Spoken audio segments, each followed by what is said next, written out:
Thank you so much for coming today to hear my presentation. I'm really excited to present the research I've been doing over the past few months on multiracial Asian Americans and their struggle with figuring out their cultural identities. The reason why I became interested in this topic was actually from my own personal struggle in trying to figure out who I am in being an Asian American.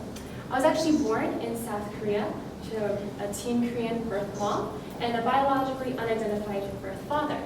I was later adopted by a Caucasian family and raised here in America, right in San Diego. And I always identified myself because of this, just as an American. However, this didn't become an issue until I realized that the rest of society didn't view me in the same way. Questions such as, what are you? Or, where are you from? No, where are you from? Would constantly come up in my everyday conversations. And this struggle to be accepted in the way that I viewed myself, which is just American, caused me to then feel insecure in the way I tried to assert my identity. I started wondering, do I have the right to assert myself as an American? And if not, what am I missing? After talking to other Asian Americans in my life, such as my friends and other members, I came to this hypothesis that racially and ethnic ambiguity, meaning that your physical characteristics do not match the cultural identity that you're trying to assume, creates an issue with receiving social acceptance, and because of this lack of social acceptance, one struggles to develop their own identity. So to support my hypothesis, I started looking into research done on Asian Americans. In Gao and Summer Harlow's research, they looked into the top most popular YouTube videos. And out of those YouTube videos, the ones containing Asians, 91% supported Asian stereotypes. And this just shows what society accepts. We like having these stereotypes, which are these preconceived ideas about certain racial groups based on their physical characteristics, so we can easily place them and figure out what kind of people they really are. In Bernstein and Cruz's research, they talked about the HAPA movement, which is this organization that's pushing for a new racial category in mixed Asian Americans. However, their biggest opposition is the racial hierarchy, the fact that we have chosen to use race as a way to classify why one person should be treated better over another. This is why those who exhibit Caucasian features may be treated better in the business world and have a bit of an advantage over those who don't exhibit those same features. And this explains why there's this expectation to fit into a group, why there's this need and constant questioning of a person and where they belong so they can be treated accordingly. In Namota's research, he looked into how specifically Asian males, and males in general, assert their masculinity. And males in general like to have female attention, to feel more masculine. But what was interesting about Asian males is that they specifically desired females that were Caucasian, meaning that they saw dating a Caucasian female as a way to elevate their status in society. And this just shows how white culture is considered superior, quote unquote, in relation to all the other races. In Hoskin's research, he talks about using the critical race theory. He talks about how race is a construction of society, that it's not really based on anything biological. We've just chosen that as a way to classify why one person is better than another. It could have been anything. It could have been hair color, height. And after he did an interview of 32 Asian whites and blacks, he found that their failure to differentiate between their race, meaning their physical characteristics, versus their ethnicity, meaning what culture that they belong to, caused them to just be identified and classified based on their physical characteristics. So, oh, because you look more Asian, then you should belong to the Asian community and have this cultural identity, regardless of how they actually feel. In Pyon, Kao, and Lee's research, it talks about how these racial groups have their own qualifications to who they accept as part of that community. And if someone doesn't meet these qualifications, they then question their ability to identify as part of that group, such as eating the food, and living in that country for a certain period of time, or speaking the language fluently. And unfortunately, this society's mentality then takes a toll on one's personal mentality and ability to identify with that certain group. And these constructs of race and identity then take away one's ability to say, okay, since I feel I belong more to this culture, I therefore should be accepted by that group. So for my methodology, I decided to interview 10 mixed Asian Americans. And these numbers here indicate the number of times that an individual has specified that they feel that they belong to that group, such as a 1-year Japanese and 1-year Black for a Japanese Black male. I tried to keep it gender neutral for the most part and conduct most of my interviews in person so I could really get in-depth details about the personal narrative and struggle with figuring out where they belong. And I specifically chose from 2 different age groups, one being 19 to 25 years and another being 30 to 45 years. So I could compare the generation before us to the generation now to see if this issue has made any progress over time. So I found, after conducting these interviews, that people fell into 2 different categories. One, they were either able to receive social acceptance using these various tactics because they physically resembled one race more, or they did not receive social acceptance because they appeared physically too racially ambiguous. I had one interviewee, for example, who was born in Filipino culture. However, because she has more Caucasian physical characteristic, she was told, no, you can't identify as part of the Filipino culture, you should classify yourself as a white person. And so now she only identifies with the Americanized community. I had other interviewees who decided to limit the exposure that they had to different cultures based on what they physically resembled the most.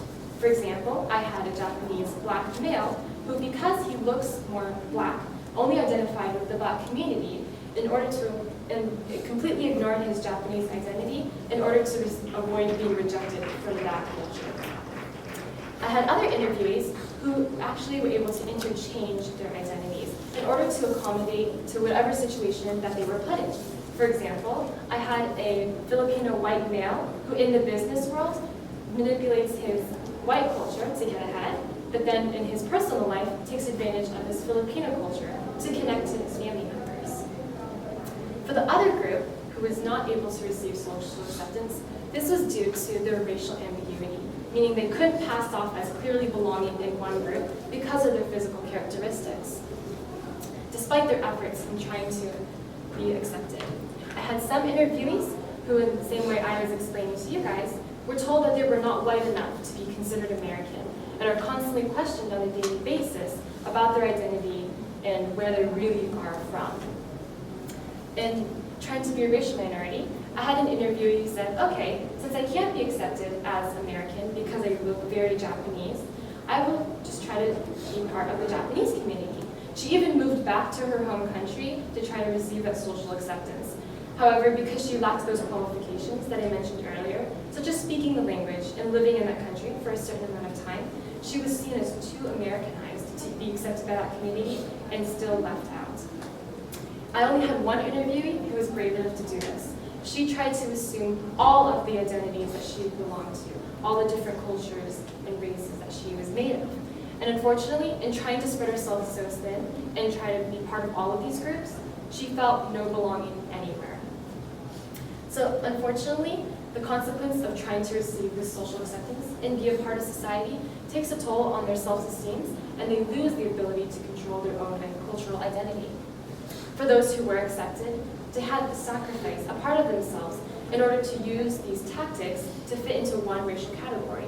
For those who were rejected, they fared even worse. They felt completely lost and had no sense of even where to begin in trying to figure out who they are. My interviewee 9, the one who was brave enough to try to embrace all the different parts of who she was, put this perfectly by saying it's a being mixed is often a damned if you do, damned if you don't situation, meaning that regardless of whether you're accepted or rejected, there is something lost in part of who you are. So overall, from these interviews, I found that the way that race is been constructed in our society takes away these individuals' ability to figure out which cultural identity they feel like they belong to the most. And this is because of the racial hierarchy, the fact that we use race to figure out why one person would receive better treatment over another. And this is why we deal with microaggressions, such as the constant questioning of where they belong so they can be clearly placed into a group. And then in order to receive social acceptance, many of the individuals had to use dramaturgy, which is just putting on a part of who they are for show in order to meet the expectations or stereotypes of their group based on their race. So in conclusion, I unfortunately found that my hypothesis was true, that the more racially ambiguous you are, the more it hurts your self-esteem and struggle to receive social acceptance. However, I was surprised with the guilt and the unhappiness that those who receive social acceptance still experienced. I thought that receiving social acceptance was the way to be happy with who you are, but they were sad that they had to give up part of who they were in order to fit in. If I could do this experiment again, I would like to incorporate more interviews so I could hear about more different tactics that individuals used in an attempt to receive social acceptance or not receive it. So the ideal solution to this issue would be to abandon racial constructions altogether. Just abandon this need to use race as a way to determine why one person is better than another. However, because we rely on race so heavily to figure out a person's place in society, I don't see that changing for a very long time, which is why I'm in support of the HAPA movement. Because if we can't find acceptance within the way race has been constructed in our society, we can at least construct our own community and find acceptance within ourselves. So thank you very much for listening.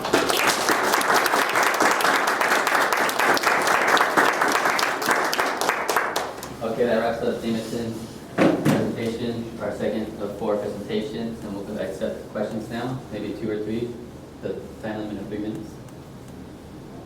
Yes? First of all, congratulations. The work you're doing is so important and relevant to what's happening right now in our society, and questions of diversity and issues of race that we see throughout from, the president on down.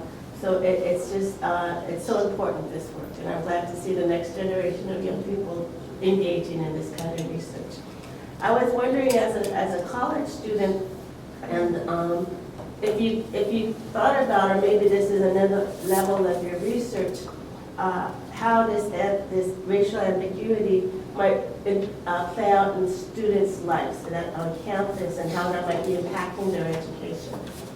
Did you hear any of that in your research? When I was interviewing those of our generation, the older generation, not as much about their education, but when I was interviewing students, they did mention how dealing with these kinds of microaggressions, the constant need to be placed in a certain racial category, takes a toll on their ability to feel socially accepted and participate in social events on campus, and it kind of affects their entire personal lives as a student. Yes? I was wondering, in the course of your research, if you came across other international adoptees, and if so, if their parents would have instilled more of their culture from their country of origin, and then if that would have helped them with their issues. I actually did not come across any more adoptees. Oh no, wait, I did come across one adoptee. And this adoptee, it did talk about there was an issue with trying to incorporate both aspects of the culture. But what I looked into specifically for my research was whether they were able to receive social acceptance or not. And I found that for the adoptee, they were able to receive more social acceptance because, as the previous presenter mentioned in their presentation, that they were able to assimilate better to the American culture. But because of their physical characteristics, they were still questioned about where they really belonged. All right, that wraps up our questions.